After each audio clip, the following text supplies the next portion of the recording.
Bună ziua! Bună ziua!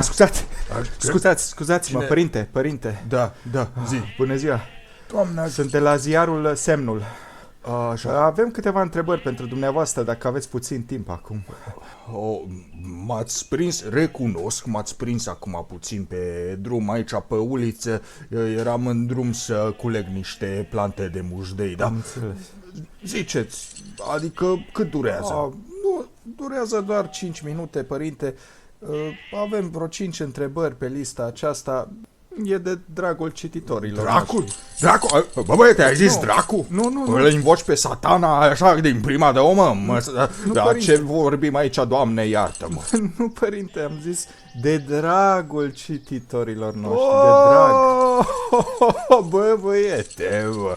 Dar nu mă speriam așa, că am și eu o anumită vârstă și mă trimiți direct acolo în iad cu necredincioșii ăștia care mi posedă ulițele. Aoleu. Da, te rog, începe. Da, sigur. Spuneți-ne, cine sunteți dumneavoastră? Dragul meu, eu sunt părintele Furisit. Da. Sunt aici părinte la această parohie de la baza muntelui Zevzec de mai bine de 52 de ani. Oh, e ceva. Mi-amintesc cu drag de mirosurile de pe acele vremuri. Așa făceai, din nas și nările ți se umpleau cu mirosul inocenței unor enoriași care caută, dar nu găsește, înțelegi tu pe mine? Da, vă referiți aici la credință, la ortodoxism. Ce credință ortodoxism? Nu găsește, bă, ăștia nici nasul de pe fața lor. Ăștia sunt niște oameni de pe munte, mă, tu înțelegi? De pe munte, sunt veniți așa ca animalele. Sunt ca niște ciurde care merge și vine și zice: dă mâncare, dă pat, dă dormit, dă păcat. Numai să le dai, dar ei ce-ți dă? Nimica nu-ți dă. Și am venit eu și am zis: bă, gata, fac ordine la stânga credincioșii, la dreapta să meargă toate păcatele lor și să le ardem într-un foc al spovedaniei. Ia uite că acum vine o ciurdiță. Ia uite, Alaiu. Da, sănătate, da, du-te cu Dumnezeu. Bă, i-ai văzut? I-ai văzut, mă? Sunt ca un animal cu două picioare care nu știe câte capete are. Bine, părinte, dar chiar și așa ați spus că ei nu dau nimica, dar mai mulți dintre enoriașii dumneavoastră ni s-au plâns că dumneavoastră cereți niște sume imense de bani pentru serviciile... Ce sume, bă, băiete? Bă, băiete, ascultă Nu, aici. stați. Nu, ascultă aici tu pe mine. Unul la mână. Banul e ochiul boului și a dracului. Eu nu vreau să am de-a face cu bani, să-mi murdăresc pălmuțele cu niște bancnote scuipate de niște oameni care habar n-are ce face. Nu, ascultă aici. Domne, biserica trebuie întreținută. Și prin biserică mă refer la cea cu B mare, adică eu ofer niște servicii de binecuvântare, sunt niște servicii sacre, depășesc planul acesta pământesc. Sunt niște servicii galactice, nivel biblic, domne. Nu merit și eu acolo un ban, o atenție, că doar eu nu pretind că nu am 5 mașini, am chiar 6. Mâine vine a 7. Dar nu, asta e problema, că nu mașinile îl fac pe om, omul îl face pe om. Eu sunt om cinstit cu mine, mă respect, așa cum îi încurajez pe toți credincioșii de respect.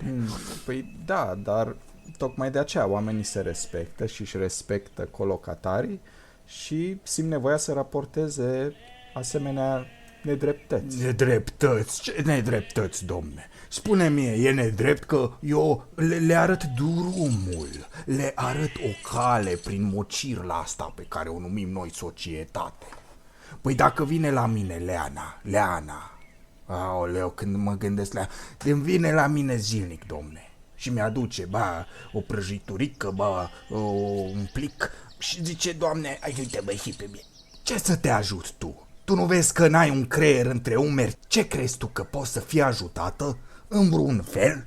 Ești proastă, i-am zis. Și tot zic, femeie, ești proastă. Vezi de prostia ta, fii proastă în felul tău, du-te, trăiește-ți viața proastă în modul prost în care îl trăiești și ești sinceră cu tine și cu cei din jur și cu fratele și cu sora și cu mama și cu tata, amin. Aoleu, iată că vine. Bă, vorbești de drac și dracu apare. Sărmâna, părinte, sărmâna. Leano, trăiești, sănătate. Sărmâna. Uite-te la ea cum merge proasta.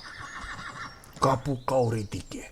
Părinte, scuzați, dar chiar nu puteți să vorbiți așa despre oamenii din sat. Nu. Mai ales că nu sunteți nici dumneavoastră ușă de biserică. Ni s-a spus că nici nu postiți. Nu postez. Cine zice, mă, că nu postez, mă? A zis o prună ăla alu Valer? Nu, mă, nu înseamnă ce vorbești. Eu postez în fiecare zi a anului. Cel puțin de 2 ori pe an. Nu există. La mine, în casă, nu găsești carne. Găsești numai niște praf de budincă din ăla Oetker, supă la plic, din aia fără pui, grăunțe, televizor. Nu, carne nu există, domnule. Păi da, dar ni s-a raportat că miroase a grătar de la dumneavoastră din Grătar de la mine nu are cum, mă. Vecinii mei, mă. Vecine. Prună, Vasile, ăia, toată ziua cu grătărelă, cu micii, cu femeile, hai să te iau de bucă, să te iau de pupă, n-ai ce să... Nu, la mine asta este o confuzie de ordin arhiereic. Hai, încheiați interviu că nu mai arătați bine în ochii Domnului și nici ai lui Dumnezeu. Cum ziceți, părinte? Dar să știți că tot ce a zis o să apară în paginile revistei. Să apară, scrieți ce vreți. Cine dracu mai citește? Eu nu citesc, ăia nu citește, nimeni nu mai citește, domne. Scrie tu acolo ce vrei, după aia poți să te întorci și ți-ți ceri iertare și spovedanie. Hai, v-am pupat, mă duc la cules mușdei.